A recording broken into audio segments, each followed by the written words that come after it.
Morning, day 3 in Sanya, China. We managed to get ourselves this morning to a actual proper market. We've been buying a lot of stuff from a fish market where they'll cook for you. We had a local that would go get us vegetables because we're vegan and cook for us. So yesterday we had rice and chilies and some greens all cooked up together. It was quite delightful. Potatoes as well.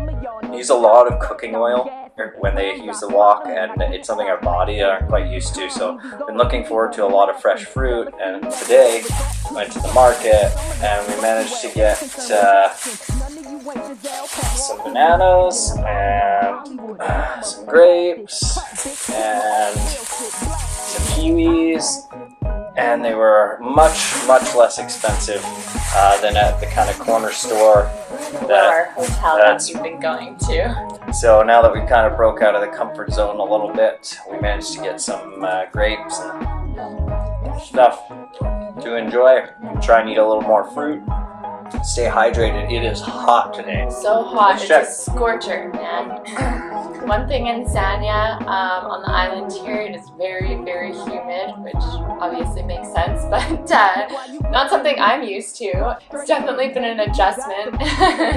Definitely been a bit of an adjustment. Yesterday it rained quite a bit, which was delightful. It poured rain. And it stays hot when it rains. The rain cools down just a little bit, but it stayed hot. And it's really interesting here because the rain comes in spurts, 5 minutes at a time, and everyone on their scooters will just pull over and hide under a shelter for the 5 minutes until the rain passes. And everyone on their scooters stops in the middle of the road in front of all the other scooters and vehicles to open their scooters and then put on their rain jackets for the 5 minutes when it rains.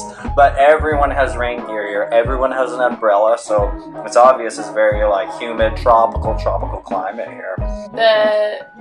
The times when it was 5 minutes at a time, the rain was quite light, wasn't too heavy, but then we went out for a walk in the evening, and out of nowhere it just started pouring, and it was pouring like buckets. We had to go under a shelter, and then we tried to run back to the hotel because our money was getting wet. That one lasted a bit longer, maybe for 15 minutes. We actually had to take some cover because we had put on some longer pants because it was raining. We figured it was a little bit cooler out, and we managed to get our money soaking wet as well as a lot of other things in our pockets. As you can see today, it's 30 degrees and it's 79% humidity right now. So it's what it would be on a day at home on a really wet, rainy day in Canada. You can see right here the humidity is very high. Precipitation's at 54, but the precipitation isn't really high because it's freaking beautiful outside.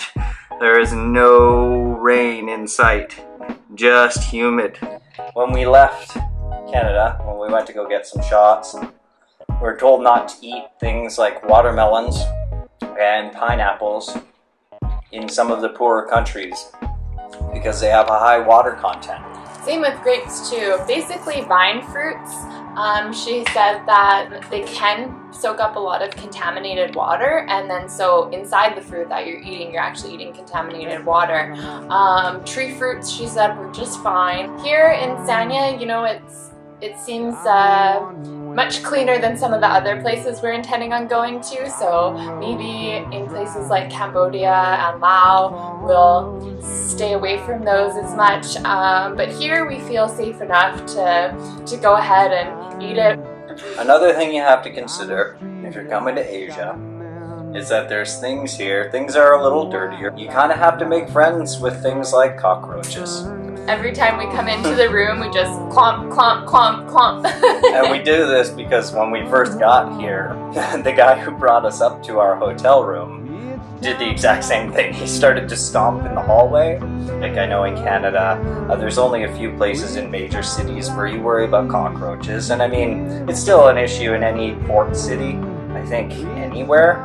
But here, they're definitely fairly common. All in all, So far, great trip. Oh, exhausting. Still no one speaks English. We got our first number in English today. The girl said the number in Chinese. Here they speak Hainanese, I believe. So and Mandarin. And Mandarin. So Mandarin's the official language, but a lot of people don't seem to understand us when we use our Mandarin words. So today she spoke to us once and we kind of went, and she went 6. And that's the first time, like we've heard hello. A lot of people say hello. Everything here in Hainan seems to be priced. There's no barter system here. No barter system. There's prices on everything, so we don't ever feel like we're being ripped off or that we can't communicate enough to get across, you know, what we need without paying huge amounts of money. Because I'm literally the only white person we have seen here. There's a lot of English writing as well. Which is surprising because no one speaks English here and we haven't seen any other English-speaking people at all. So it's funny that there's English everywhere, but I'm grateful for it.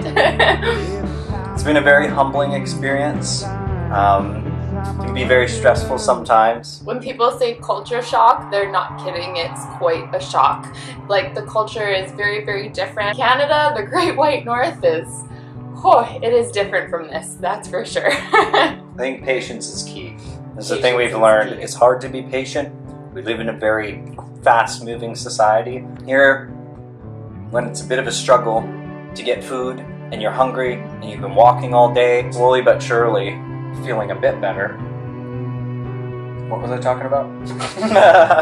When we did research. There's like nothing on YouTube about Sanya. We had no idea it was such a huge city. Like, it's crazy. It's huge. It's huge, and a lot of very large buildings, like skyscrapers, and it's way bigger than I ever could have imagined it to be. And it's busy. There's a lot of people here. One thing that we noticed is scooters are quite abundant, but not gas-powered scooters. They have a ton of electric scooters here.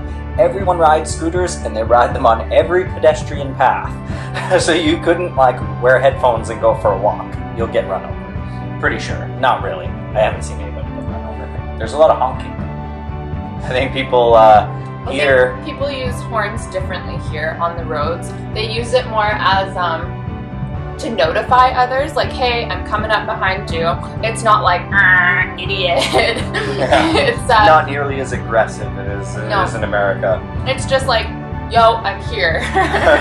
There's a and lot then you of go, oh shit, and you get out of the way. Anyway, and we're gonna sit here and enjoy our fruit now, and enjoy the rest of the day in Hainan and Sanya China here. Peace. Love, compassion, take care of yourselves, take care of your family. Talk to you soon. Learn to love again. It's times like these, time again. Thanks a lot, you guys. That was a lot of fun. Thanks for coming out tonight. Thank you.